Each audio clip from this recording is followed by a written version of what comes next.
We are into the pressure based solver, and let us discuss uh, in a detailed way like what is happening in the pressure based solver and what is the approach being utilized by this solver or numerical method. Now if you are reading this for the first time, this may sound a bit tricky for you. Maybe you will be finding a bit confusion, and maybe you are developing a kind of you're losing a kind of interest for continuing the course. But I really ask you to stay as it is. Don't do anything when we are just discussing about the theoretical thing. Just try to listen me as your colleague or friend. Just try to imagine I'm telling you some story over here. Okay, because if sometimes if we are wanting to study something academic, we feel kind of bored and pissed off, to be honest. But just try to imagine this as your as I'm just trying to tell you some story of some XYZ person, and I'm just trying to elaborate what's happening, what's cooking in this particular thing. Okay, so just calm down, relax, and listen to me. As we progress to the next videos, we will be jumping into the solver, and then we will be performing some application study, numerical study, and we will see what and how to work with the software as well. So that will be a little interesting when you're dealing with the software. All right.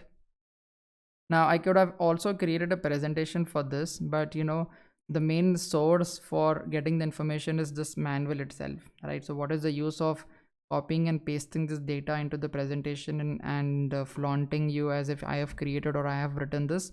It's not like that. I'm just trying to be straightforward. Whatever resources or whatever sources I'm using, I'll be definitely sharing with you in the resources. So in your free time, you can just go through them as well. All right. And ANSYS manual is the biggest resource what we have. I don't think anybody can tell you any information beyond this as well, because especially related to the complete software, most of the information you can find over here. Apart from this, there are plenty of textbooks as well. For example, the Introduction to Computational Fluid Dynamics and many other latest versions of CFD books. So you can just download them and read them as well. But with respect to the solver or the software what we are using, you can find the best information present in this manuals. All right. Now what's happening is the pressure based solver what we have, it employs an algorithm. Okay, and that algorithm belongs to a general class of methods which are called as projection method. Okay, so algorithm is nothing but a sequence of procedure. All right, so I'll just type algorithm over here. What is algorithm? It is a process or set of rules to be followed in calculation or other problem solving operations, especially by a computer. All right. So I mentioned to you that the pressure based solver is utilizing an algorithm. So algorithm is a set of rules. Okay. And that algorithm belongs to some kind of class of methods, and that class of method is called as projection method. All right. Now what's happening in the projection method is the constraint of mass conservation, that is the continuity of the velocity field, is achieved by solving a pressure equation. So you can just read this again. The constraint of mass conservation. So how are you achieving your mass conservation? That is nothing but the continuity equation. So to be frank, to be clear, continuity equation states that the amount of mass entering into the system must be equal to the amount of mass leaving the system. Okay, so mass is not destroyed in this process. The amount of mass entering must be equal to the amount of mass leaving.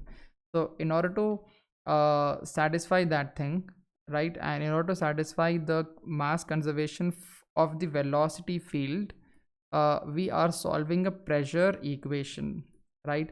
Now you can imagine a pipe in which water is flowing at certain velocity, right? So for example, at the inlet of the pipe, the velocity is 3 meters per second. Okay, and due to the difference in the cross section of the pipe, maybe your speed at the exit is increasing to 10 meters per second. All right. Nevertheless, whatever might be the velocity field, the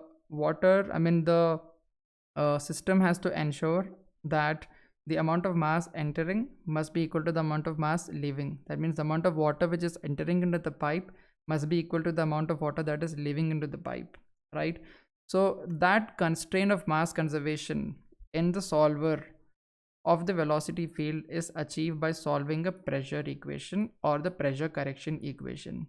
Clear? So if we are solving the pressure equation, we are able to satisfy the mass conservation of the velocity field. That is what is mentioned in this point.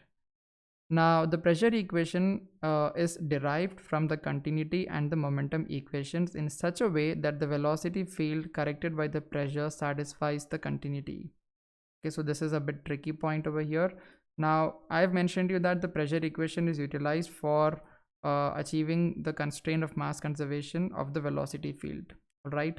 Now, how are you deriving the pressure equation? The pressure equation is in turn derived from the continuity equation and the momentum equation in a way that the velocity field which is corrected by the pressure will satisfy the continuity.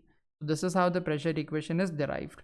So this is a kind of tricky thing what we have, but try to read it again and again and try to understand the physical sense over here. That is more important as a CFD user. Okay, it is not required for you to by heart the lengthy equations and just try to waste your time on that. Try to understand what's happening in the background, what equation is doing what task, and you will be a good CFD engineer basically, or a CFD user, you can say, to be frank. Now, since the governing equations are non-linear, as I mentioned in the beginning of this course, and coupled to one another, the solution process involves iterations wherein the entire set of governing equations is solved repeatedly until the solution converges. So the complete solution of this governing equations is an iterative process. The equations are solved again and again, okay, in the control volumes. They are integrated and they are solved again and again until we have a convergence. So I mentioned you that the governing equations are converted to algebraic form of equations, and then we are getting some values, right? The values can be basically a numerical value, like it will be a numerical value, say 1 2 3 4. Okay, I'm just giving an example. It will not be 1 2 3 4. It will be something like 0.012, like that, something. Okay, now when do we decide to stop the solution? We need to stop the solution until those values fall below a certain value. Okay, and if those values after iteratively solving the equations reach or give us the numerical values which are below a condition, a benchmark value, then at that moment the solution will stop automatically. I'll repeat again this point. Try to listen very carefully to me. Your equations which are giving you numerical values, okay, those values will be compared to a benchmark value. Okay, and if all the equations, like all the three governing equations, or if you have some turbulence models involved, that turbulence model equations, all those equations which are giving you values, the software will be continuously checking whether those values are below a benchmark value. If those values, after solving them for 1,000 iterations, 10,000 iterations, or 1 million iterations, if your values are below a benchmark value, then the solution automatically stops giving you information stating that the solution has converged, right? So this is what is mentioned over here, that we are basically solving it iteratively, and we are repeatedly solving it until the solution is converged. Now, I believe you have understood something about the pressure based solver, or something has gone into your head about it. Okay, you're trying to understand, okay, this is a guy who is doing some kind of work, and the solver, the pressure based solver is basically helping us to solve the governing equations in a different approach. Okay, it is using a class of algorithm which is under the category of projection method. In that method, we are constraining the mass conservation or continuity of the velocity flow field by solving a pressure equation, and this pressure equation is obtained in this way, right? So these are interrelated things what we can understand from here, right?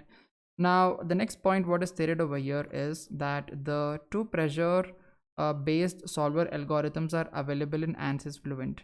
I mentioned to you that we have the pressure based solver considering an algorithm, right? The solver is employing an algorithm basically, and what kind of algorithm is it using? Okay, basically in Fluent there are two pressure based algorithms available for us. Okay, as we are looking at some cases, we can understand what type of algorithms are being used.